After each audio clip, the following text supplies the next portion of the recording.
Welcome to the Game Masters Book Club, where great fiction becomes great RPG experiences. I'm your host, Eric Jackson of K-Square Productions, and today we journey into a steampunk alt history of New Orleans in the novella by Djèlí Clark called The Black God's Drums. On this journey, our guides will be returning Game Masters Ian Eller, Alex Jackal, and Sean Murphy. Join us as we thoroughly explore all the steampunk possibilities. Let's get into the conversation. Ian, would you care to introduce yourself to the podcast? And since this particular story is based around using a magical piece of tech, can you talk about a time in your game mastering when you either got magic in your tech or tech in your magic, the Reese's Peanut Butter Cup of gaming? I can definitely talk about that because that is one of the things I really enjoy doing regardless of what specific genre or game I am running. First of all, my name is Ian Eller. I am a sometimes freelancer and all the time GM and overall really smart and handsome guy. This podcast is not being live fact-checked. I was told there would be no fact checking. So one of my favorite times of slipping some technology into a fantasy game was a few years ago. I ran a Return to the Isle of Dread adventure at Carnage Con in Killington, Vermont. And being a big fan of Gamma World and a big fan of generally weird fantasy that includes science fiction elements, I don't know if anybody remembers what they are, but I had a Gamma World death machine, basically a small orb of doom, in a crater. And the crater was full of magic items that had been dropped by the various adventurers, wizards, and others that tried to get to it and were disintegrated. So it became a question of, do we or don't we? And of course, they're gamers at a convention, and so a couple of them did. So it was a race across the field of this crater, trying to grab as many pieces of item that they could see on the ground and get out before they were disintegrated. Sadly, only one was disintegrated. Oh, I'm so sorry. Do love a good mixed genre. I do love a twisting of the differences. What is magic and what is technology, and how do those things come together? Sean, would you like to do your introductions and give us a little story as well? Sure, Sean. I've been gaming for, years and years, decades and decades. Not nearly as smart or handsome as Ian, but, really trying to get to that level of things. Keep trying, buddy. You'll get there. I don't know. It's so far away. So far.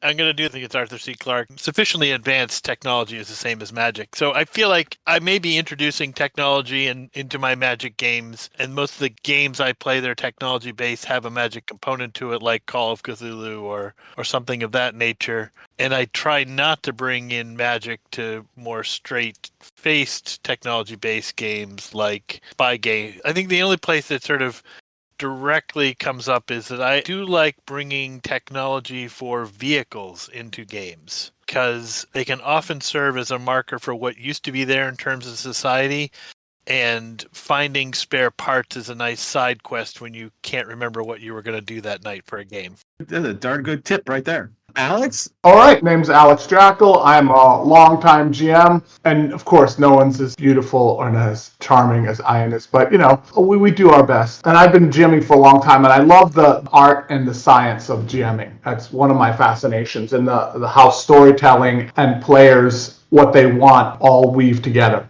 I have two places I've woven magic and technology together. One of them is that I run a campaign, and I've been running it for decades. That's sort of a high fantasy, almost a classical high fantasy campaign. And some of the characters are wizards. And the wizards build artifices, and that starts to look a lot like technology. Some of the skills that those characters have created over the years and have developed over the years could be like computer programming or building equipment that then does things. Now, the physics of it is all magic, but if you were to watch the game, it would look like, wait, he's working on a panel and he's programming the thing to do the thing he wants to do. And then it does things that look like machinery that then do things. And so that's one of the ways that I've mixed. I don't do the classic, it's a gun, but it shoots laser beams or shoots magic missiles or something like that. But when wizardry gets to a certain level, I start to have it look a lot like technology.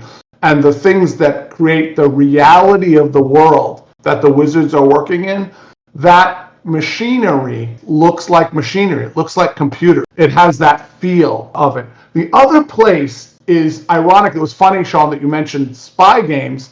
Is in spy games is that I weave in a little bit of magic in the sense of to make the spy games less like in real life, where if a sniper from a quarter mile away was aiming at you and then pulled the trigger, what the most likely result is your head will explode. In most of my spy games, there is this intuition, this sense that people have.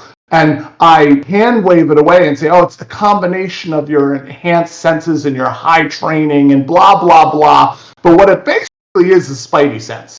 Is that high-level spies in the spy campaign I run have a chance to just go, hey, someone's coming up behind me. Hey, there's a sniper half a mile away that's aiming at my head. I better duck. If I keep driving down this road, I'm going to run right into that Mack truck that I haven't seen yet. That kind of thing, and I weave that in. It's not really technology and magic, but it's more like magic appearing in a technology-oriented setting. Those are the two kind of places where I've done that.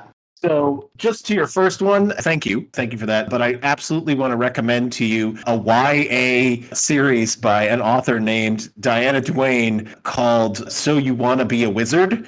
If you have not read these, they treat magic very much like technology, and the building of the reality manipulating spells that they make is very computer program oriented. So if that's something that you like, those are great books. The first book is very YA because it deals with the youngest version of the characters, but as the series moves on, they become older, and I think the plot and the characters and everything else becomes more sophisticated.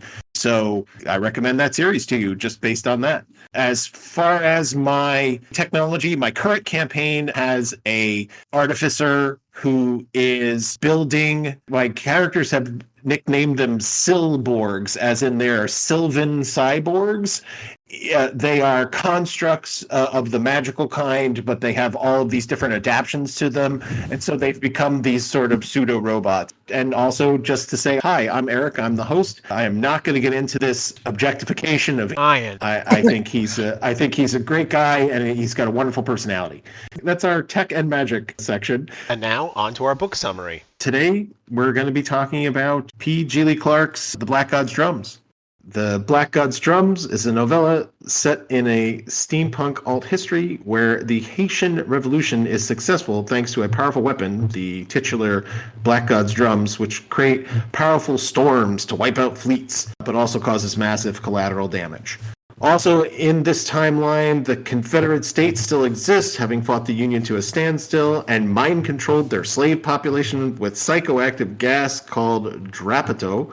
The story takes place in an independent New Orleans. Our point-of-view character is a young street thief named Creeper, who is also inhabited by an Orisha, which is an African god or spirit of the storm. Captain Anne Marie St. Augustine is another character that we encounter, an airship privateer for the Free Isles, the Haitian nations, and who is also possessed of an Orisha. She overhears a plot by the Johnny Boys, which are the local Confederate sympathizers, to kidnap the Haitian scientist Duval, who helped develop the Black God's Drum. A rescue is planned and executed, and though the device is set off, the storm is countered by both Creeper and St. Augustine's Orisha-based powers. The entire story is told in the first person by Creeper and presents us with a vividly detailed and well-constructed world that is, in my opinion, in need of RPG exploration. So yeah, that pretty much sums up the book. Are there other parts that I missed that I should absolutely point out? No, I think you captured most of it, but I think one of the interesting things about that book is the politics and the factional intrigue that's in there. I mean, you sort of reference it, but all those parties and all those players are all politically playing against each other, and that backdrop is, I think, one of the important aspects of the book. Now we'll take that and move on to our pseudo-steampunky world of the Black God's Drum, and where we will set this if we were going to be picking systems, if we're going to run a game in this particular world. During our pre-chat, I know you guys said that one of the good things about this being a novella is that it left a lot of space to build in your own pieces. So I'm hoping to hear, where would you want to build those spaces in? Sean, why don't you go first? Sure. So I thought that if I was going to run this as a game, I would pick 7th Sea. I like the system. I like the flexibility. It's very built around European realities and folklore, but that's the part you could bring over. There's the goddess that sort of occupies the lead protagonist, could easily be a what's called a Leshia, a nature spirit who grants magical powers to those who serve Orishas common folk, which is a country in the 7th Sea mythology. You could easily transport all that over, move it up a little bit in time to be further from where 7th Sea is generally set. But you've got the ability to do action adventure. You've got rules that are based on how sea-based ships would interact with each other, and easily you could translate over into flying type ships. And there's enough mythology type elements that you could port over to sort of cover those places where it comes up. And it's not overwhelming in the story, these sort of mythical creatures, but they're definitely in a background. You could tie it into the individual character's background where those come from. Awesome. Go ahead, Alex. Would you like to take up the conversation? As usual, as everyone who knows me knows, I believe that the system is one of the least important things, and the themes are more important. However, there are a couple of systems that I think would be really powerful for this, depending on which things you want to emphasize.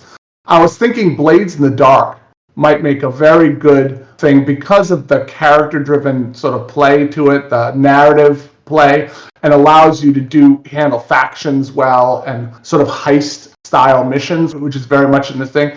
And maybe Powered by the Apocalypse, because it's good for social intrigue, alliances, moral gray zones, and can handle some of the weirder things like spiritual possession and stuff like that. The other thing, as I was trying to think of what systems would sort of be interesting in this, the whole part of the story where it's about people dealing with choices they make and people dealing with being possessed and having to share choices with these divine forces made me think of, and bear with me here, Thirsty Sword Lesbians. Because in Thirsty Sword Lesbians, everything is framed as a moral and ethical decision, right? It's a choice you make based on input and listening and understanding what other people's perspectives are. And I think that is a key theme in this story. And you could really play with that to make a very interesting narrative in this kind of setting.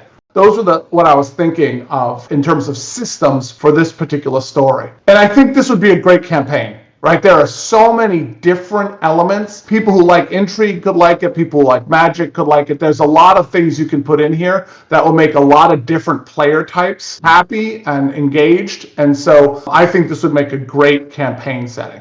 Hey, Alex, just for clarity's sake, Thirsty Sword Lesbians is in fact a Powered by the Apocalypse game. Is that true? I don't know if it is. It might actually use Powered by the Apocalypse as its sort of foundational structure, but it has a particular feel to it, like how it's GM'd and the rules for GMing it that have to do with the choices and stuff like that. So it might be. I literally don't know, because you know how much I pay attention to systems. It is an Evil Hat production, which I know they very often use Powered by the Apocalypse, and it does say in their Wikipedia that it is a modification of the Powered by the Apocalypse game system. I feel even smarter now. That's great. Well, Ian, Enlighten us in what system you would place this game. Right. So when I am thinking about building in a setting that has a lot of components to it, that especially if it is mixed genre and such, I always almost immediately go to Savage Worlds. The current Savage Worlds edition, Suede, or the Adventure edition, is especially good, given that the core book in that covers a lot of ground, and there's a lot of options that you can do, and you can find that space where there's a little bit of technology and a little bit of magic and a little bit of history and characters that are capable, which is important, right? In addition, one benefit of using Savage Worlds, any edition of Savage Worlds really, is that given that this is a fantastical steampunk alt history in America with a active Confederate States of America, you have all that Deadlands material that you can pull from. Like Deadlands is that genre, except it is focused primarily on the Old West part. But a lot of those tools, a lot of that technology, a lot of that steampunkness, and a lot of those magical feelings if you excise some of the more Call of Cthulhu-esque elements of it, Deadlands has a lot of useful tools here, making Savage Worlds, I think, an extra good choice just given those resources. What I would do, because when I was reading this book, I was thinking them, yes, it's fantasy, but I felt like the characters with powers were more like supers characters than they were like fantasy wizards or clerics or whatever.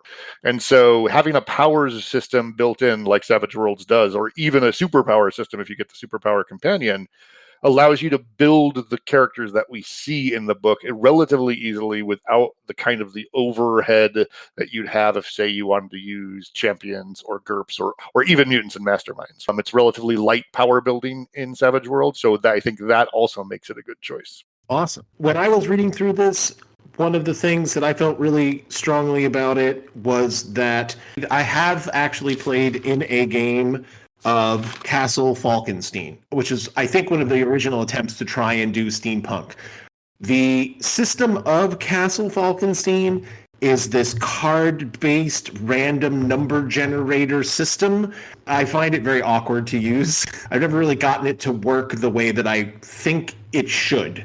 So in that regard, Castle Falkenstein probably isn't the best bet, but they do have a supplement called Six Guns and Sorcery, which has air pirates of the Gulf, and it has an independent state of Louisiana, and it has not Orishas, but it has Vodun. It's got a little bit of that packed in there, though obviously those are completely separate religious systems. And it was written in 1996, and we've had an evolving awareness of being a bit more aware of how cultures work together.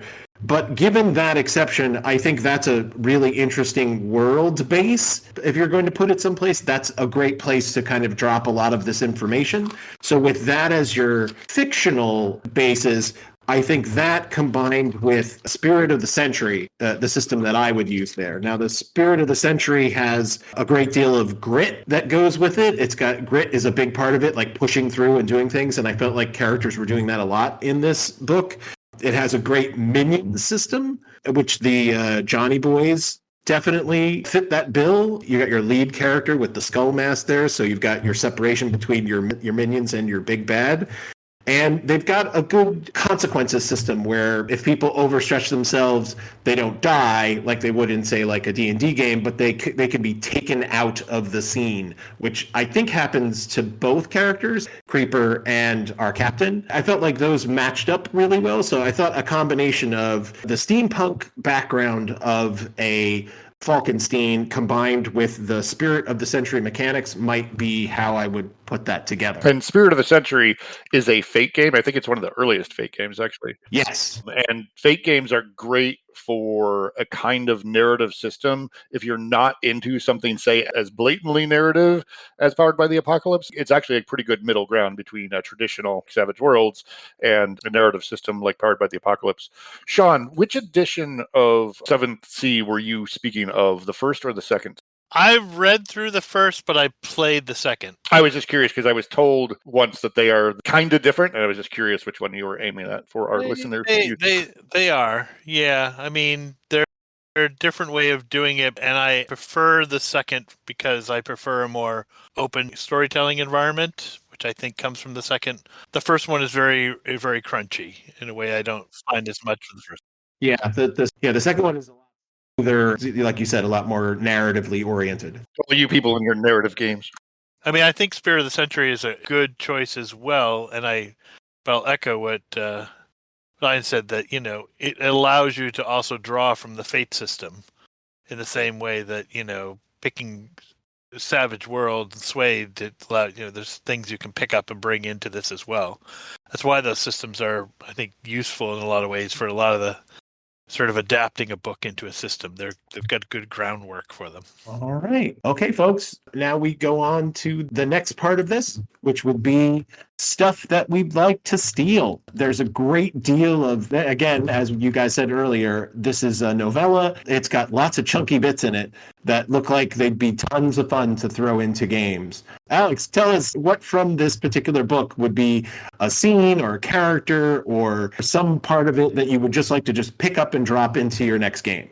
Well, one of the things really was surprised that I liked, because I didn't think I was going to like it, was the Orisha aspect, people being connected to the divine. And I actually think I like that, because I'm always looking for how to, in my high fantasy campaign, for instance, how to differentiate clerics with different gods. I have a little gnat thing that really bothers me when clerics are generic. Oh, I'm just a cleric. I just do miracles, right? Well, whose miracles? And what do you... And one thing they did pretty well was have the gods, the Orisha, the spirits, they had personalities, they had preferences, they had things they... If you bound yourself to one of those, that actually shaped what you were going to do and the direction you were going to go in.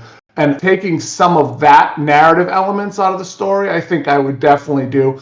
And I liked how they handled some of the politics that were happening in New Orleans and the interactions. And I thought some of the little nuggets of, oh, the Johnny Boys show up here and do this kind of thing. There was some nice flavor text in the novella about how each of the factions behaved that I think I could pull and steal and use. Great. I do like the various factions that are in there for sure. Ian? Yeah, I am surprised. I have never run across it before or even thought about it myself, but I like the idea of Haitian winning their revolution. And if I were to run Deadlands, I think I might make the Free Isles part of that setting. It seems like it would slot in very easily, but would also add this like a little bit of a unique and interesting place that maybe characters could visit during their adventures throughout the Deadlands world. I like the idea of the airship pirate Free Isles as an independent nation and force in the world. So I think I might move that into Deadlands. That would be cool. Sean? I really liked the nuns as a sort of element because they work with the poorer elements of the society, but there's something else going on there too. There's something about them where they just know things. They know people, they know events. They have their ear to the ground. I like having NPCs who have their own agenda, who aren't just there with like an exclamation point over their head to drop data on PCs.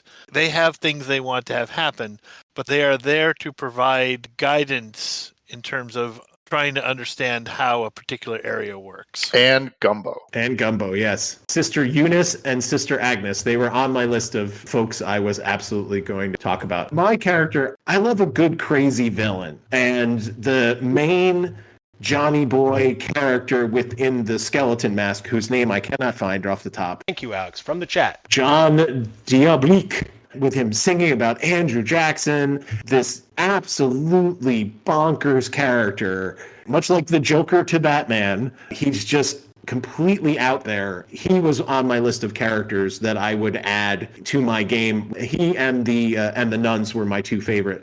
But I actually thought that the Dropido, the mind-controlling gas, is a great danger to have involved in there, along with the Black God's drums itself. Both of those are great super weapons that are magical and destructive, but there's still something that the characters can interact with. But I liked both of those super weapons. I thought both of those were scary and magical and interesting and really helped frame the world in what the stakes really were. So I know in our pre-meeting, there were discussions where some people felt like this book was too short, that there wasn't enough detail, things were not fleshed out to whatever 80 some odd page book. I mean, I agree with you, those are great threats, but they're not really fleshed out. And frankly, I kind of prefer those sort of books when I'm trying to say, boy, I'd like to adapt this over, because I find the books where there's a ton of information and all that going on, you just sort of trip over chronology and all. It's a little bit too overwhelming. I think these sort of books inspire more creativity for the GM and give them more flexibility to stretch out. That's not saying I wouldn't love to have a second volume of this book and for this to be a little bit bigger book.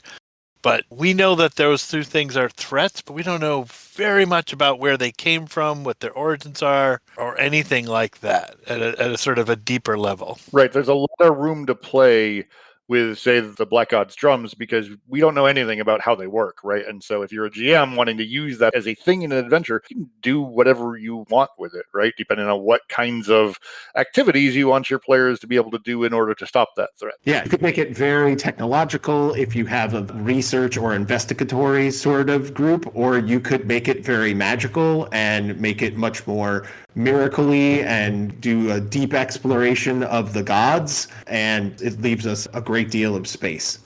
You know, I hadn't thought about this beforehand. When I run a game, I run a 0 session. I'll say, you know, these are the kind of elements we're going to have in the game. This book is the sort of book that you could hand to your players and say, this is the world you'll be playing in. And you wouldn't be giving away anything overly deep. But they'd walk away 80 pages later in the same way that sometimes there'll be player guides to campaigns. It's similar to that in that sense. You could give the players a good sense of what was going to happen, but not so much detail that they're like, that's not the way it was written in the book. Yeah, right. It's almost like if you sat a group down and you showed them A New Hope, right? And you said, okay, our game starts the next day, right? You could do the same thing with this book where you're like, yep. And that storm was stopped by some weird force, and now we start. Right. And now you are people in New Orleans and da-da-da-da-da. And these are, you know, you'd have a very good sense of what the world was without, like Sean said, it being like you'd be fighting against the world to play this game. Yeah, that's great. Yeah, I wonder if there's actually a market out there where people could get together and write short novellas and sell them as session zeros. Well, think about all the games from the 90s that, like, especially, I mean, World of Darkness games, of course, but even Deadlands and a lot of those games had 50, 60, 90 pages of this is what the world is before you get to character generation, right? Like, I'm thinking specifically, just because I really like the game, Aberrant, right? There's a ton of in-world advertisements and news stories and so on and so forth. That's sort of what that is, right? It's a different experience because you're reading it as a novella, but the world is given as established as the first thing that a lot of those 90s games did. And then you get to, okay, so now what are you going to play in this space? Yeah, that's Falkenstein right there. All of Falkenstein is like that, yeah. And the new 7th edition Call of Cthulhu starts with a Lovecraft story. You start by reading a story in that genre to sort of get your sense of how that's going. Is that new? Has that not always been the case? Because it would seem like that would be an important thing. You're right, by the way, I mean, that they do have stories in the 6th edition. I just noticed it perhaps for the first time.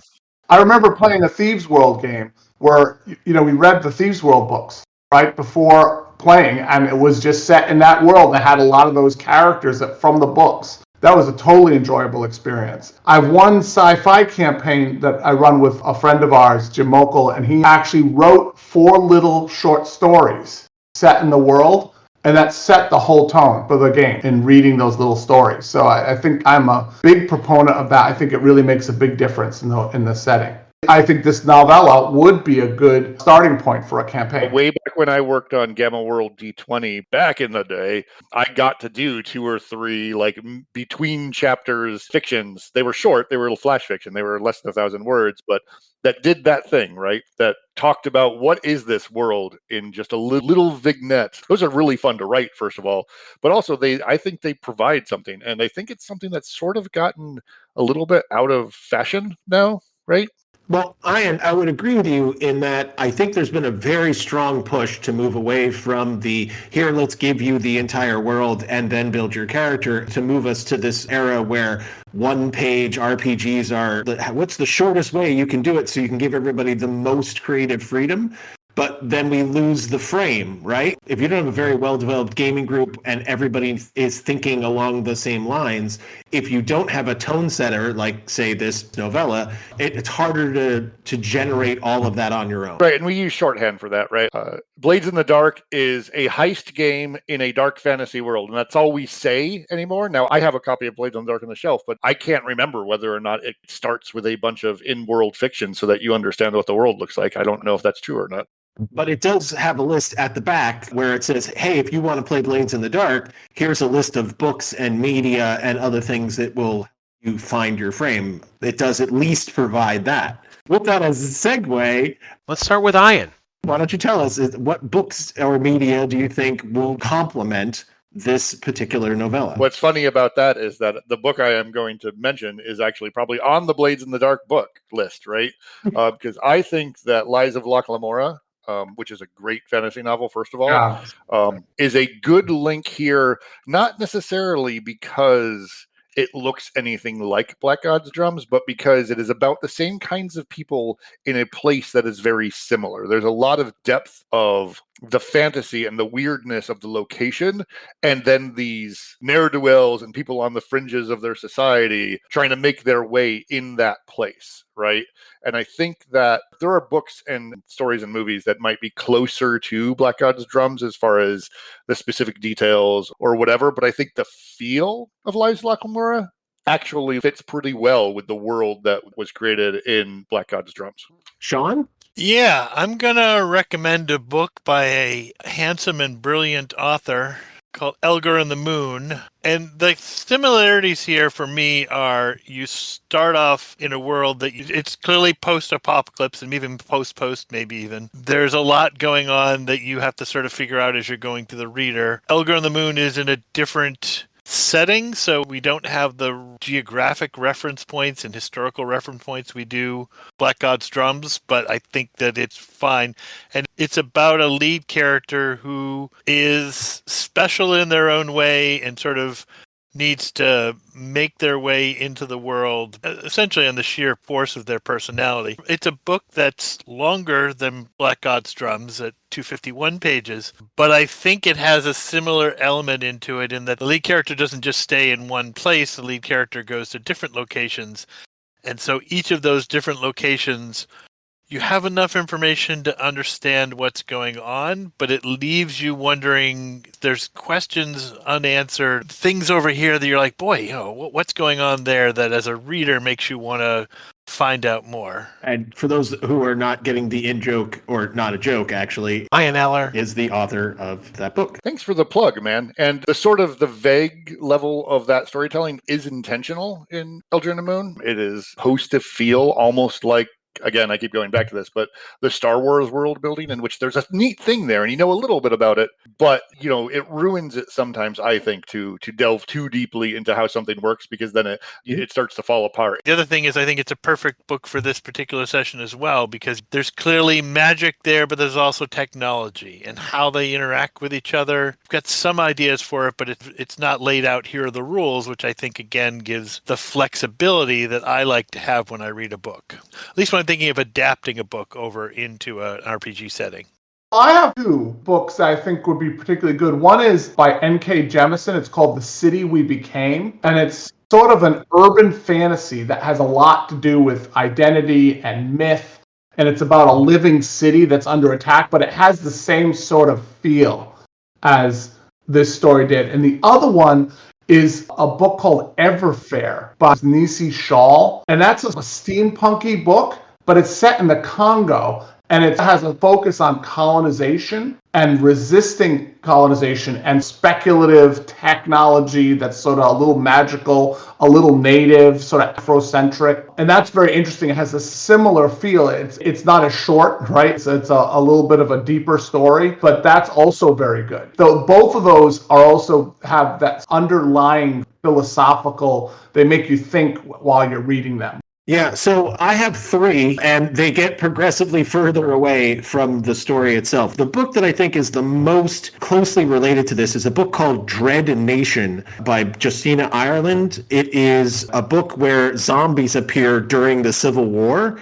and there are young black girls who are trained to fight zombies to protect young white ladies from the zombies. There's also a conspiracy at the heart of it, and there's obviously a great deal of discussion about where people belong, and there's racial tension. So I think that book is very much right along the same line. So that would be the most direct piece. The next one is about Skyship. There's a novella called A Matter of Execution. It's related to the echoes of the Imperium novels by Olivia and Nicholas Atwater. It has skyships, quirky crews.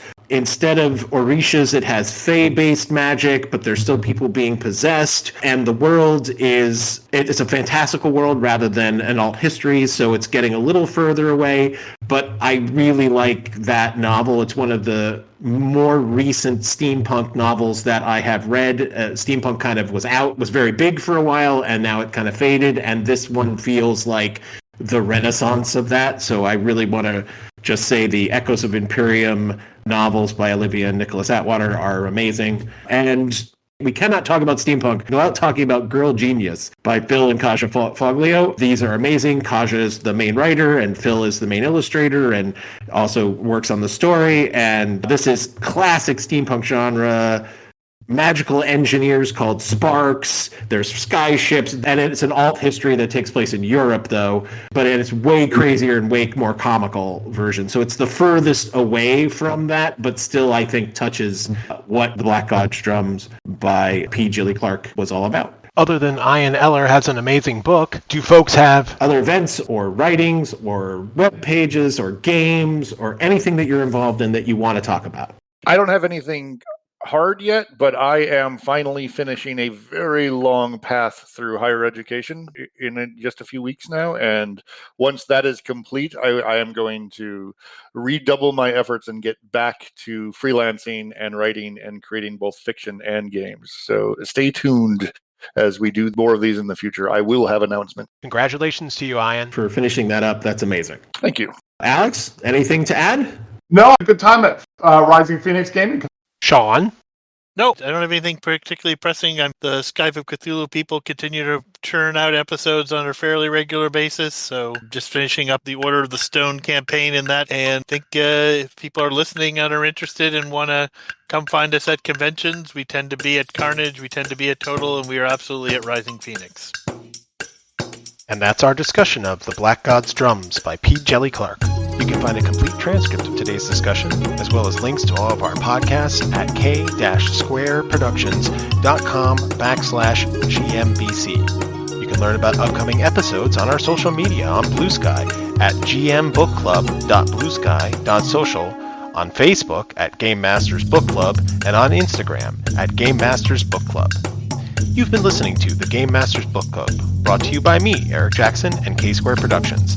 Thanks again to our returning Game Masters Alex Jackal, Sean Murphy, and recent graduate Ian Eller. Congratulations again, Ian. Look for those awesome Game Masters to return when the Game Masters Book Club reads Necroscope, the first book in the award-winning horror series by the same name by Brian Lumley. Continued praise and thanks to John Corbett for the podcast artwork and Otis Galloway for our music.